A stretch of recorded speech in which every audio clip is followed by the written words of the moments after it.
I'm Bruce Katz. I'm the director of something called the NOAC Metro Finance Lab at Drexel University. So I'm here from the Wild West of the United States to talk about inclusive growth. I'm going to talk about context briefly, solutions, more importantly, and lessons for the UK. So let's talk about context for a sec. Income inequality is at the highest level in the United States since it was first measured in the 1960s. I've spent the last year with a group of mayors literally visiting about 50 cities, hundreds and hundreds of neighborhoods, and you go into areas of deprivation in the United States, not in Boston, not in Silicon Valley, not in New York, but in Erie, Pennsylvania, in Louisville, Kentucky, in Oklahoma City. And what you see is high poverty, high vacancy, low social mobility. In some respects, the metrics are worse today than they were 10 years ago at the height of the recession. A lot of these places are on the wrong side of the color line. There have been decades of institutional racism. And to tell you the truth, a lot of that persists. So the goal of the inclusive city, which is really the focus of this conference, seems to be more and more elusive. Now you come to another contextual issue in the US. Our national government, like Elvis, has left the building. Right? It's not entirely clear what you can say about our president anymore, but that's a separate conversation. So all the problem solving in the US, both cyclically and structurally, has been pushed down to cities, counties, and metropolitan areas, past the states. And what we're seeing is a different philosophy and practice of problem solving. It's bottom up, it's multi-sector, it's interdisciplinary. In the United States, when you say the word city, you don't think of city governments. You think of the city as a network, public, private, civic, university, community, etc. And that network is collaborating to compete and collaborating to problem solve. Okay, two things that they're doing around inclusive growth. And I'll put aside the living wage issue, which is obviously central, but that's part of the bottom-up solution, but in a much more place-based respect. In the US, we have, irrespective of the city size, irrespective of where the city is located, innovation hubs, usually around advanced universities, mature companies, startups, scale-ups, incubators, etc. What is happening is the anchors, both the companies and the universities, are working harder for the places where they're anchored. And what you're seeing is the growth of essentially an inclusive kind of innovation. In Cleveland, what they're using is their vending power, their purchasing power out of the universities and hospitals to grow locally based, worker-owned companies around the services and the goods that need to be purchased.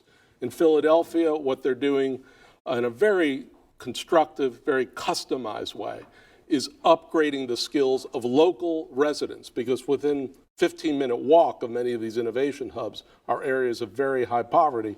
They're upgrading the skills of disadvantaged residents to get on the ladder of opportunity within the anchor institutions. So inclusive innovation has become a practice in the United States. And literally, these innovation hubs sit with each other, share best innovations, and then they begin to outcompete each other for who's doing the best job. But there's another movement in the US as you move away from these innovation hubs, which is to transition from a world of community development. This started in the 1960s. The theory was we'll build low-income rental housing in low-income neighborhoods, and that's how we'll regenerate and that's how we'll revitalize. What's emerging is a system of community wealth, where the focus is partly on the buildings and regeneration, but more and more on the skills of workers and more on minority entrepreneurship. The United States will be a majority-minority country, whatever that means, in the mid-2040s. But when you look at city to city about the share of population of African Americans or the share of population of Latinos versus the share of businesses, particularly businesses that have the scale to hire local residents, there's an enormous gap. So more and more the focus locally, whether it's within anchor institutions, the public sector, broader employers, is to build and grow minority entrepreneurship and businesses owned by people of color at scale. The question now becomes, how do you finance that? How do you create intermediaries that nurture, mentor, identify, and ultimately finance minority entrepreneurs? The biggest challenge in the U.S. actually is not just the absence of a national government. We're learning to live without it. You know, in the end, it's just a healthcare company with an army, so they don't necessarily do that much interesting stuff anyway. But what we're trying to understand is capital. How do you finance what we want? We want workforce housing. We want commercial real estate in low-income neighborhoods. We want Black-owned and Latino-owned businesses, et cetera, et cetera. So what we're basically going through, as Charlotte and I discussed, is a very intense focus on capital and the forms of capital and the blending of public, private, and civic capital, of debt, subsidy, and equity, so that we ultimately can finance the next generation of business and help local residents move to wealth. What we're finding is an enormous amount of parasitic capital in the U.S. It's coming into these low-income neighborhoods. It's extracting wealth. They're bottom feeders. Right? You think Walmart's a challenge? Wait till you meet Dollar General, Dollar Tree, Family Dollar, which is where most of local grocer and access to food occurs in the U.S. There's a lack of quality bank capital in the U.S. The banks are not really lending in many of these segregated, stratified neighborhoods. That's something of a product of the recession and the crack up, but it's something that we're highly focused on. And a lot of the other capital in the U.S. tends to be more of a policy kind of capital. Federal government puts out tax incentives, and then everyone basically builds off of that. So we're trying to essentially build a new kind of financial system, different class of investors. They may have been more focused on high growth companies than on small minority entrepreneurships, but trying to sort of thread the needle between big kind of investments on one side, these small micro investments on another. What's going to emerge is a different set of intermediaries. That's what's going to happen in the U.S. We don't even know what to call them yet, minority business accelerators, et cetera, but it's going to happen, and it'll be the way in which we match up these different kinds of capital with the goals we want. Lessons for the U.K., 5 lessons. You always have to have either 3 or 5. And first, what's the end game? What's the end game of inclusive growth in neighborhoods and in places that are left behind? In the U.S., we used to just count the number of units produced or preserved, affordable rental units. And then we would say we've succeeded or not succeeded. And then we would come back and say, well, wait a second. Income inequality is worse. Social mobility is worse. Housing by itself is not sufficient. So we've moved to a broader set of metrics and measures. Second, evolution matters as much as devolution. You know, to some extent, central governments or states in the U.S. don't devolve power. Politicians like power, right? They like to use power. They don't want anyone else to have power. So devolution is a hard bit. What's easier, and because cities are networks, is evolution of intermediaries, evolution of institutions that might be privately backed, might be civically backed, might be having a self-generating revenue stream off their land value capture. So understanding what power exists locally, irrespective of what power has been given to a city, usually to a city government, is critical. Soft power matters as much as hard power. If a mayor, head of a philanthropy, head of a university, head of a corporation wants to convene people in the U.S., everyone comes as long as you feed them. So it's not just about what programs we have, but can you get everyone in a room to collaborate, to co-problem solve, to co-invent, to co-innovate. The capital stack, this is the 4th piece. We have to demystify finance. At the end of the day, this is just math. Building affordable housing, preserving affordable housing, commercial real estate, small business, infrastructure, fiber, climate, it's math. Debt, subsidy, equity. What's the capital stack in a hot market versus a weak market? We have to go back to some basics here because the system is not delivering what we want. And the banks have become merchants of complexity. So we never know what the hell they're talking about. Demystify. Last piece, patient capital. This is maybe the biggest point. There's an enormous amount of capital out there. It's in institutional investors, pensions, university endowments, philanthropies, individuals, families of high net worth. In the U.S., they tend to put their capital, their wealth, even though it was made in Birmingham or Kansas City or Dayton or Erie, they put it into hedge funds and private equity firms and venture capital firms, and it all goes to the alpha cities, Silicon Valley, Boston, New York.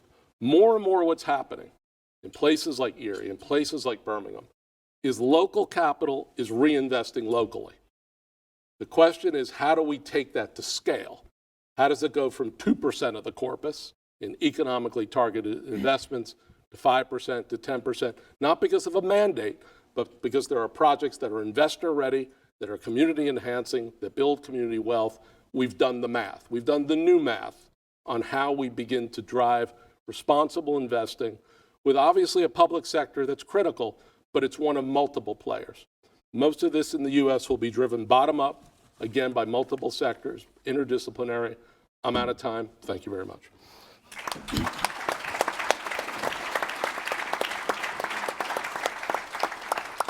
Fantastic as ever, Bruce. Thank you. How do we move from parasitic to patient capital? We'll come back to that after the Deputy Mayor of Lisbon, Castro, addresses us on clean, inclusive growth. Thank you very much. It's an honor to be here and to share this stage with you, and of course with all of you. We all know that the world is changing a lot. All of us, we grow up in a time where we had the different perspectives of the world. But these days, the reality is totally different. And we can just turn on the TV and watch what is happening in Hong Kong or in Bolivia, in London or in Athens, in Rome or in Lisbon, in the US or in other country. And we know that more than ever, the globalization is a reality. Many of them understand that the globalization, it's a problem. The other side understand it as opportunity. No matter what we think, but it will be interesting to discuss that point in other time, the globalization is a reality. So all these impacts of the globalization has a local impact. We all know that many of us understand and listen to the national governments, the international institutions to talk about the problems that we have, but in reality, we have to manage it at the national and international level. But the impacts are at the local level. And we are facing now a huge challenge at the local level. Of course, we in Europe have a different reality from the US, we had discussed before. And of course, even in Europe, the reality in London is a little bit different from Lisbon or Rome or Berlin or other European cities. But at the same time, we share the same common ground. For example, one of the huge challenges that our cities are facing now is housing, because we are facing the trouble of the wages and the pressure of the economic dynamic that is good from one side, but at the other side, for the natives, are a problem. But what we should do, it's not easy to solve this problem, because we are looking to our main cities in Europe, and we are understanding that the city center start to be a little bit or many times empty of people living there. We have a lot of commerce, it's good, and it's important for the economy, and this is the good side. But we have the other side, like the problems that we face here in London, or in Paris, or in Madrid, or in Lisbon. That's why we are in Lisbon doing a huge effort to start a new program of affordable rent in the way to give more conditions for the middle class. Fortunately, we have a recent democracy, and since then, we changed a lot the dynamic of our country and our cities. We have a lot of tents without conditions in our cities. We shifted that image 20 years ago. But now the huge challenge that we have in front of us is how to give better conditions to our middle class to secure our community, because, like the ancient Greeks said, the middle class is the critical and the anchor of our society. We have parts of our city with good conditions, and we like it a lot of them. We have the social houses, but many times the majority of the people, they are forget. And for this reason, you can see, fortunately not in Portugal or in Lisbon, but across Europe, the extremism and the radicalism, because the people start to fear and anger at the same time. This is one of the huge challenges, and that's why we are start the first phase of the housing with affordable rent for 6,000 flats in the first phase, and in the other phase we want to spread more in the city because we are losing population. Of course, many municipalities near Lisbon are growing with more people, but this is not also good for them because with the equilibrium in the metropolitan area, and even a country that I mentioned of Portugal, we need to be more rational in the way to promote this. But at the same time that we have this pressure of this moment of housing, we have a huge challenge in front of us, that is climate change. Of course, many of us can look to National Geographic and understand that the main pressure, and it's correct, we must underline, it's more in Africa or in the Middle East, where the source of water, it's a reality today. But we are also facing it in our cities, not with the other dimensions, but we need to manage. That's why in the next year, Lisbon will be the European Green Capital. For the first time, will be a Green Capital of the South. Usually, the Nordic states from the Scandinavia, they won this award. Of course, we don't have the better standards in Europe, but we are doing a huge effort in the way to promote this kind of local policies that qualify the city and at the same time create more conditions for the people. And that's why we are implementing a lot of policies at the water level in the way to manage well, to promote the energy, because it's also crucial for our cities, to manage better the mobility, and at the same time to promote the social inclusion. Because many times we stand in our own conference talking to the people that learn everything, and at least that they'll know everything at least, but we must go to the streets and give the people the right tools to promote the qualification of our cities and our neighborhoods and our streets. This is not easy because, as I mentioned at the beginning, we are starting to have a new era. And when we look to the children, they are growing in a real society totally different from ours. Today, they grow with this. So they can connect Cleveland, Ohio, Tokyo, Adelaide, Sydney, Johannesburg.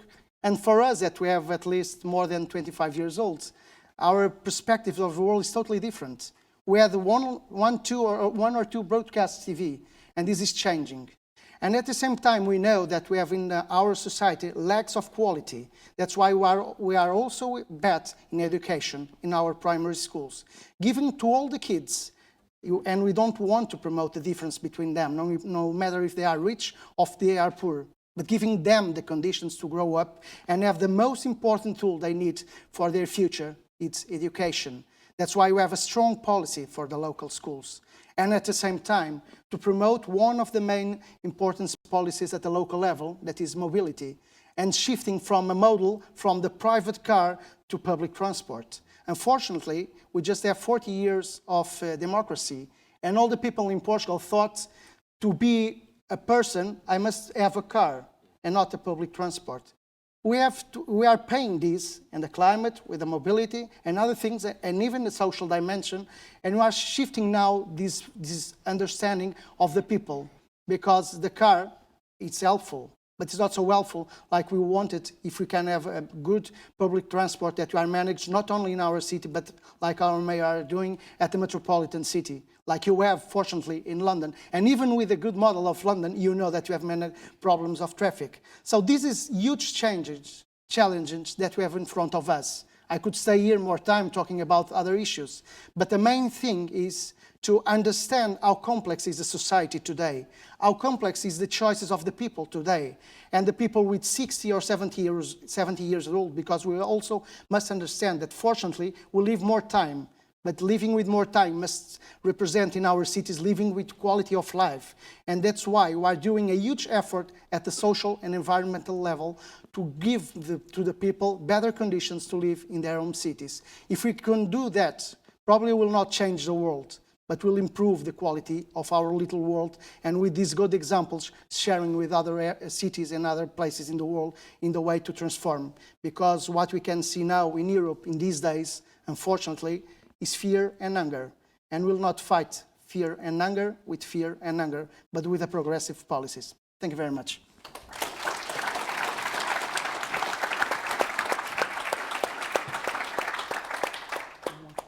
Wonderful, thank you. I think what struck me most from both your remarks is there's something that needs to bind the city as a network, as a partnership across disciplines, across sectors, across citizens, and across leaders at all sorts of levels and working in all sorts of different aspects of the city. And I just wonder, Bruce, have you, through your work in gathering all sorts of case studies and advising various mayors across the US, have you found any sort of particularly good examples of places that are really bound by this shared sense of mission to achieve this, the new model that you talk about? Yeah, so the latest favorite poster child for what's called network governance, not government, but governance, is Erie, Pennsylvania, which is a city of 98,000 people, which has had multiple industrial shocks, sits on Lake Erie, gorgeous downtown, post-Civil War, 1870s downtown, historic buildings. On one side is the University of Pittsburgh Medical Center, a big hospital behemoth. Other side is Gannon University, some real technology chops. And then there's Erie Insurance Company, 391st largest publicly held company in the United States. And what they realized is among these anchors, the community foundation, the mayor, county executive, et cetera, they had to shock the market back to life, literally. And no one was coming. Feds are gone, state's gone, everyone's gone. Shock it back to life. Erie Insurance basically said, has anyone restored the core of our metro with private and civic capital? Where are they? We want to go there. We want to study it. They went to Cincinnati. They looked at the Center City Development Corporation that basically took back, revitalized, regenerated in a very inclusive way the over the Rhine neighborhood. They basically took their legal documents, took them to Erie, Pennsylvania, put on the table about $30 million in patient money, not looking for any returns, created an Erie Downtown Development Corporation. They said, go out and literally buy the downtown, right? And so they bought up all these strategic properties, including a McDonald's, which they immediately tore down. And then they began to leverage up market-oriented equity, conventional bank debt, other concessionary capital. Within 2 years, I guarantee you'll be reading about Erie, Pennsylvania. They'll have food courts. They should go to Lisbon and take a look at your food court. They're basically looking at all these different models of locally owned businesses, authentic business, and co-locating by forcing vendors to the major anchor institutions. We want you downtown, maybe not all of your company, but large bits, particularly the R&D bits. We want that downtown. We want a vibrant, vital core, because otherwise we're not going to attract anyone, we're not going to retain anyone, we're dead. So it's beginning to think about capital in this different kind of stack, patient, concessionary, market returns. I guarantee you the Erie Insurance Company will make more money off of that investment than any money they're putting into hedge funds, private equity firms, venture capital, you name it. They're going to do well because Erie's going to come back and they'll ride the market.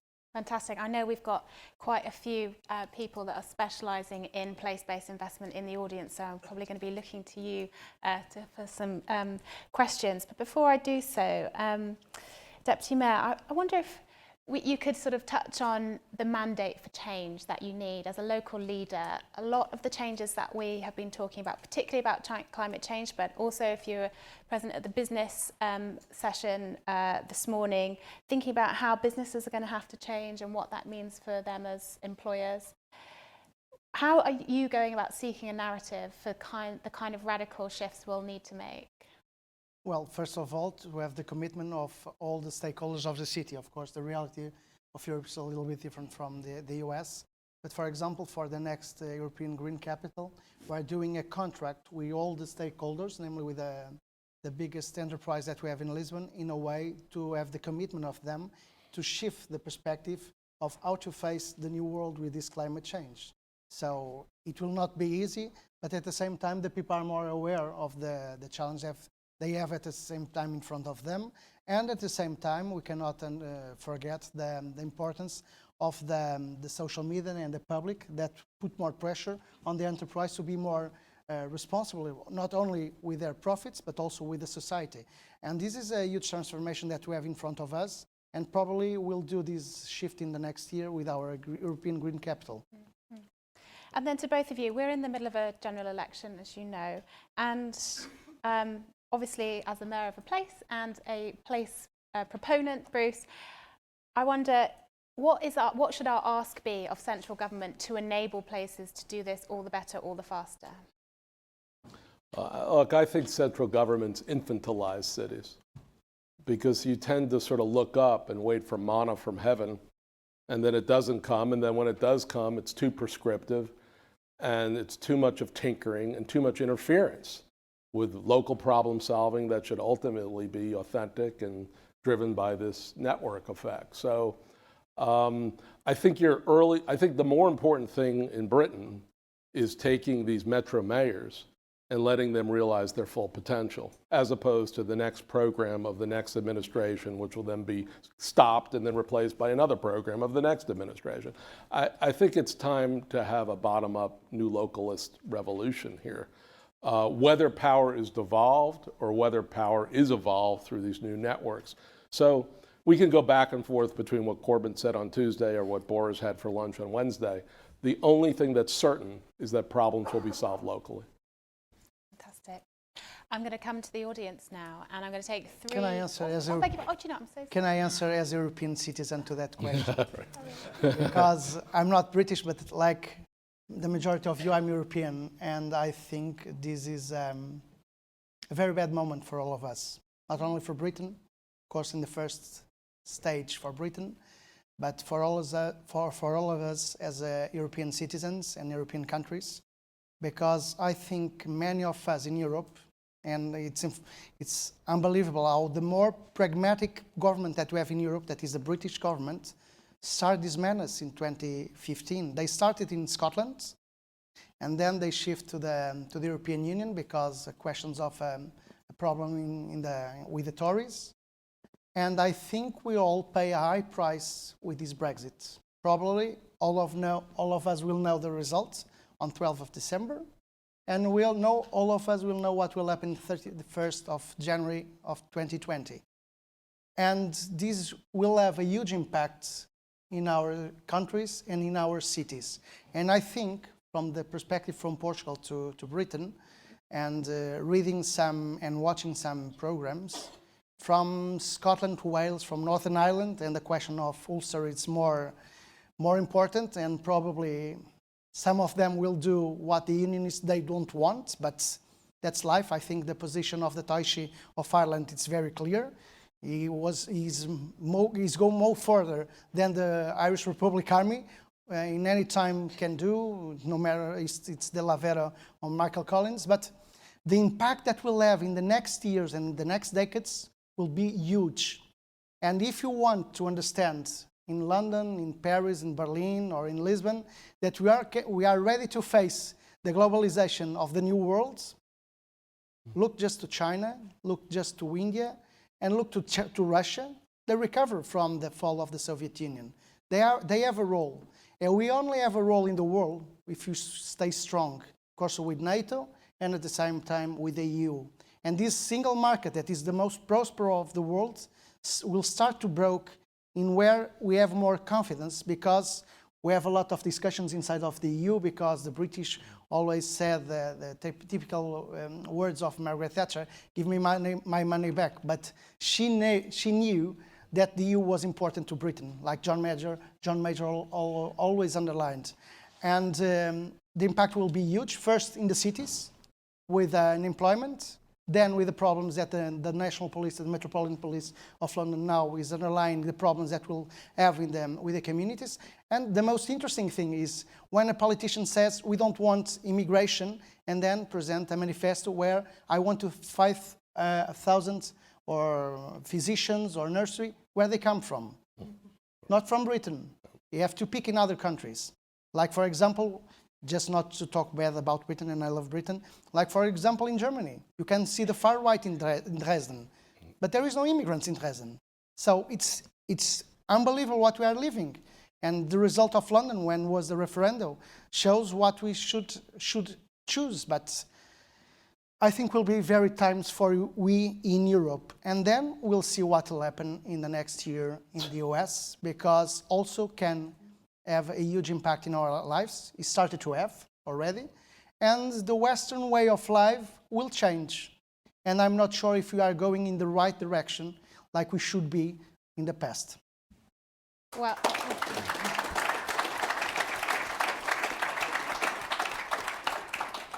I mean, that's a huge political reminder that if we didn't think that the double-headed crisis of inclusive growth and climate change was enough, we've got the potential disintegration of Europe, if I read your remarks correctly. We've got the impact of the 2020 US election, an impending global recession, as Stephanie set out this morning, potentially catalysed by said election query.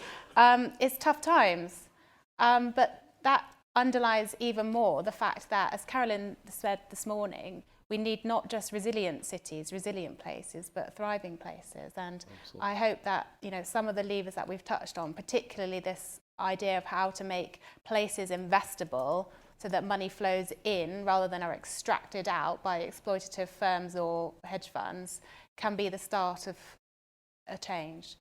But over to you this time, and apologies again.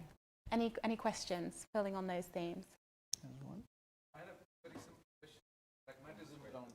The local Can you just say who you are? So what you said is absolutely valid, that you had these local communities from a social and logical sense. It makes a lot of sense. How do you manage things like economies of scale? Because as you start having too much of local work, the cost goes up, whereas there is always a merit of, let's say, a central business who has better economies of scale offering. So eventually you will have a situation where cost of goods and services become very expensive, and that will again, you'll go back on the other spectrum. So just your thoughts on how do you manage that problem? Before we get to that, sorry, could you say where you're from? Yeah, so my name is Sudeep. I run a technology startup focused on sustainable development goals. Very focused on how to make the community work using technology. Okay, we'll take a few questions if I may. So one on scale. Yeah. Tony?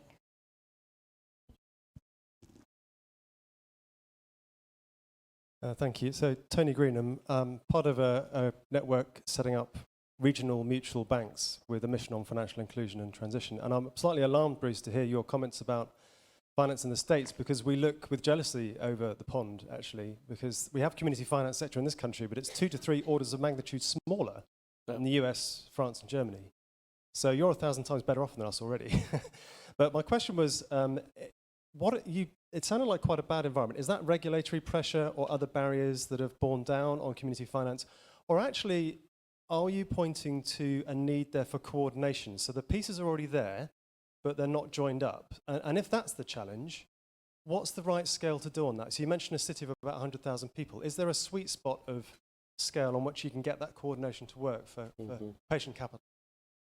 So another question about scale, but more pertaining to the barriers to effective community finance.